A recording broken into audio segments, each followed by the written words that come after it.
से चुनाव तो हो चुका है, चुनाव के नतीजे भी आ चुके हैं, नई सरकार भी बन गई है,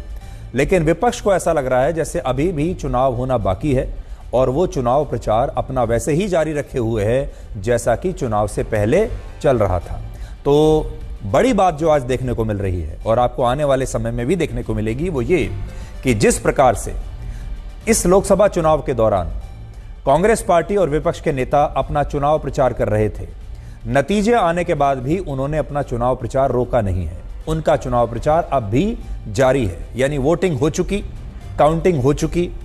बीजेपी अपनी सरकार, गठबंधन की सरकार बना चुकी, लेकिन विपक्ष का चुनाव प्रचार जारी है और विपक्ष हर रोज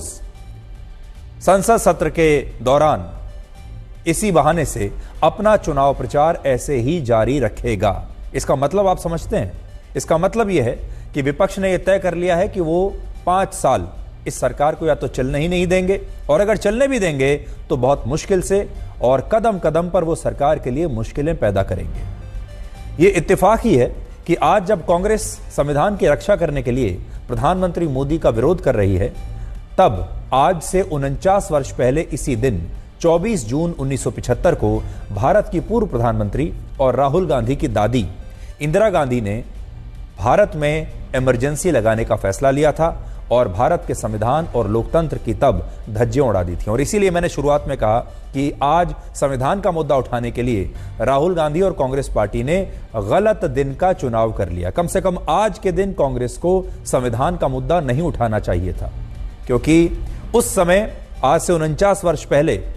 इंदिरा गांधी पर आरोप था कि उन्होंने रायबरेली में चुनाव जीतने के लिए सरकारी मशीनरी का दुरुपयोग किया, और इस मामले में इलाहाबाद हाई कोर्ट ने 12 जून 1975 को इंदिरा गांधी को दोषी माना और कहा कि इंदिरा गांधी अगले 6 वर्षों तक किसी भी संवैधानिक पद पर नहीं रह सकती। और हाई कोर्ट के इसी फैसले के खिलाफ इंदिरा गांधी ने 23 जून 1975 को सुप्रीम कोर्ट में जाने का फैसला किया, और सुप्रीम कोर्ट ने भी 24 जून 1975 को पूरी तरह से इलाहाबाद हाई कोर्ट के फैसले पर स्टे लगाने से इनकार कर दिया था। यानी इंदिरा गांधी हाई कोर्ट में हारी और फिर सुप्रीम कोर्ट भी गई, सुप्रीम कोर्ट से उन्हें कोई राहत नहीं मिली, जिसके बाद आज के दिन इंदिरा गांधी ने सिर्फ अपने राजनीतिक स्वार्थ को देखते हुए भारत में इमरजेंसी लगाने का फैसला लिया, और उस समय इमरजेंसी के अध्यादेश पर हस्ताक्षर